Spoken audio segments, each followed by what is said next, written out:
Quem nunca sentiu uma dor de cabeça, enjoo e outros sintomas, às vezes considerados comuns, e foi sozinho à farmácia comprar um remédio sem o auxílio de um profissional? Hoje eu falo sobre os perigos da automedicação com o médico Leandro Minoso, que está aqui ao meu lado, que é clínico geral e também nutrólogo. Boa noite, tudo bem? Boa noite, Bruna. Tudo bem. Então, como eu havia comentado, né? Muitas vezes as pessoas sentem uma dor, um enjoo, uma cólica e vai sozinha até a farmácia comprar um medicamento. A gente até entende, bom, vou precisar de receita para tudo que eu preciso comprar, doutor? No mundo das ideias, naquele mundo mágico, a gente deveria sempre evitar a questão da automedicação, mas isso se faz impossível, como tu mesmo falou, uma cólica menstrual, uma dor de cabeça leve, às vezes um resfriado, é normal as pessoas procurarem fazer a automedicação. Até aí, tudo bem, a gente não tem como combater isso, acho que é uma briga que a gente entraria sem ter como vencer.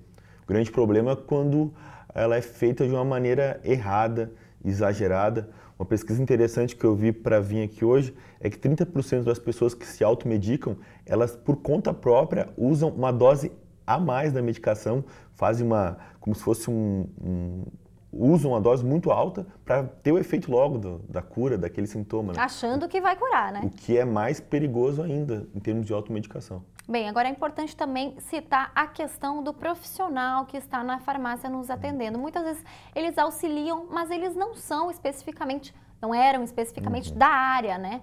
Como também eles podem contribuir com a pessoa que vai até a farmácia? Tem essa lei nova agora do farmacêutico o tempo todo na farmácia, isso vem a somar, melhora muito a qualidade de atendimento das pessoas na assistência farmacêutica. Como médico eu acho isso muito bom, fico feliz também quando tem uma relação entre o farmacêutico fazer o contato comigo, com outros colegas, acho que todos em prol do paciente, o paciente ganha sempre, né? Uhum. E a questão do profissional farmacêutico ali presente, ele evita muito aquela questão da pessoa que quer se automedicar usando medicações perigosas, como são os anti-inflamatórios, como são medicações para dormir, o uso de antibióticos, que graças a Deus hoje em dia ele é uma medicação de receita controlada. Inibiu muito a automedicação com antibiótico, que era muito perigoso, gerava muitas bactérias com grande resistência aos antibióticos, o que é atualmente um problema de saúde pública. Existem algumas medicações que elas oferecem mais riscos para as pessoas e o profissional da farmácia ali eu acho que vai ajudar bastante a evitar que problemas aconteçam. Bem, aproveitando já que a gente entrou nessa, antes de continuarmos, vamos conferir uma reportagem feita por nossa equipe sobre a nova lei que amplia a responsabilidade dos farmacêuticos e também das drogarias. Há mais de 20 anos tramitando no Congresso, agora a presença deste profissional passa a ser obrigatória nas farmácias, que também deixam de ser estabelecimentos comerciais e passam a ser prestadoras de serviços de assistência à saúde. Roberto é farmacêutico há 11 anos. Durante todo o dia de trabalho está presente na farmácia para tirar dúvidas e auxiliar o público. E agora, todas as farmácias do Brasil vão ser obrigadas a contar com um profissional como ele. Dentro de uma drogaria, a nossa principal função é a questão da orientação para os usuários, os pacientes, e a questão de controles de venda de medicamentos controlados, que são os psicotrópicos e os antibióticos. A gente atende bastante o pessoal que nos procura para tirar dúvidas em relação ao seu tratamento, que muitas vezes eles têm um pouco de receio de perguntar para o médico durante a consulta médica e acabam vindo tirar essas dúvidas conosco aqui no balcão. Segundo o Conselho Federal de Farmácias, medir pressão, glicemia, aplicar soro e vacina estão entre os exemplos de serviços que agora podem ser prestados na farmácia. A nova lei prevê ainda que as drogarias devem ter instalações adequadas para realizar o atendimento. Para Paulo, dono de uma rede de farmácias em Novo Hamburgo e membro do Sindicato do Comércio Varejista de Produtos Farmacêuticos no estado, a medida só beneficia a população. Valoriza o profissional farmacêutico, que também é excelente. Ele já desempenha um grande papel dentro das farmácias e drogarias desse país e com certeza agora ele vai ter ainda mais opções para poder fazer um grande e bom atendimento para os clientes das farmácias e drogarias. A exceção na lei são as consideradas micro e pequenas empresas, que não precisarão cumprir a lei. A medida tem apoio da população.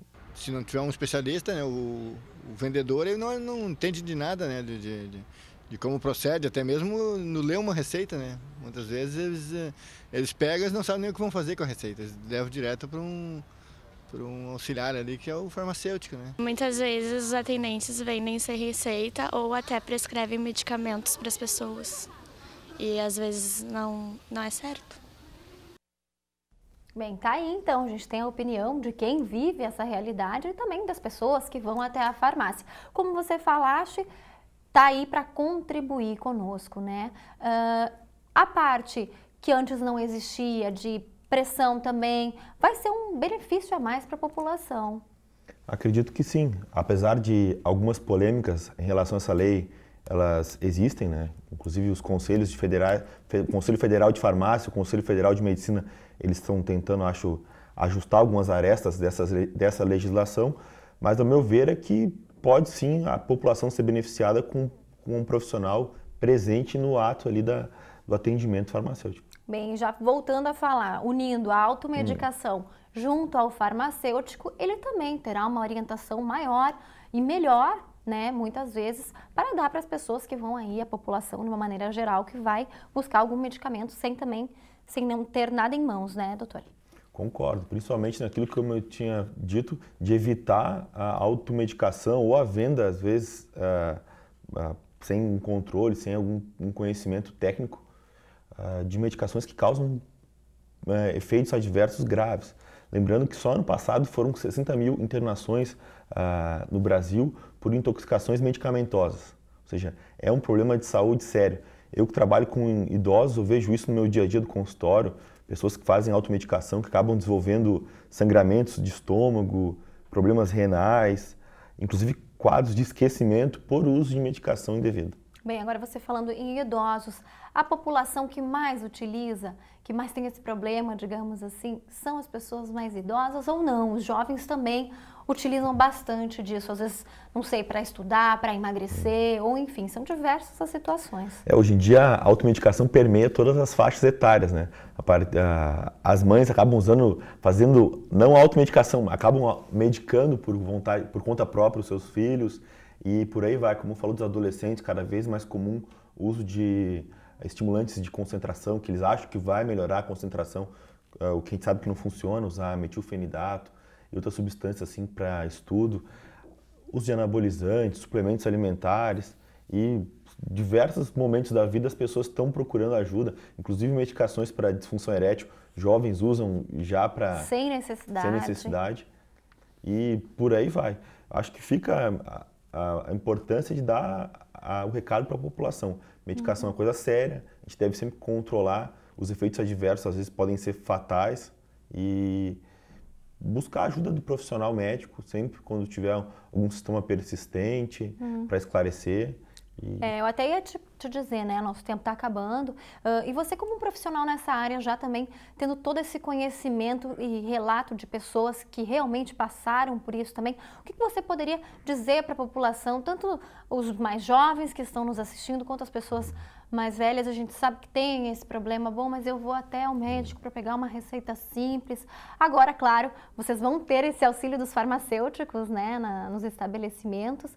O que você diria para as pessoas, bem, que sofrem muitas vezes desse mal, porque às vezes, né, que busquem um tratamento?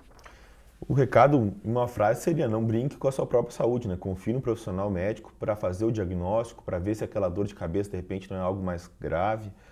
Não brinque com a sua própria saúde. E a automedicação é uma forma de descaso consigo mesmo, né? E com os filhos e até com os pais. Procurem a ajuda do profissional da medicina, que é quem teve o treinamento para diagnosticar, tratar doenças. Se tiver dúvida na posologia de como que é usar a medicação, chama o farmacêutico, fala que tem a dúvida, tenta ver se a medicação às vezes não é o mesmo que está tomando, né? E procure ajuda, não se automedica assim, dessa maneira como eu disse. Bem, é importante que às vezes as pessoas utilizam o medicamento e, bom, a curto prazo não acontece nada e só lá adiante que elas também veem o prejuízo que causou à saúde. É isso mesmo, Bruno, tá completamente cheio de razão. Então tá, muito obrigada pelos esclarecimentos e uma ótima noite para você. Agradeço, obrigado.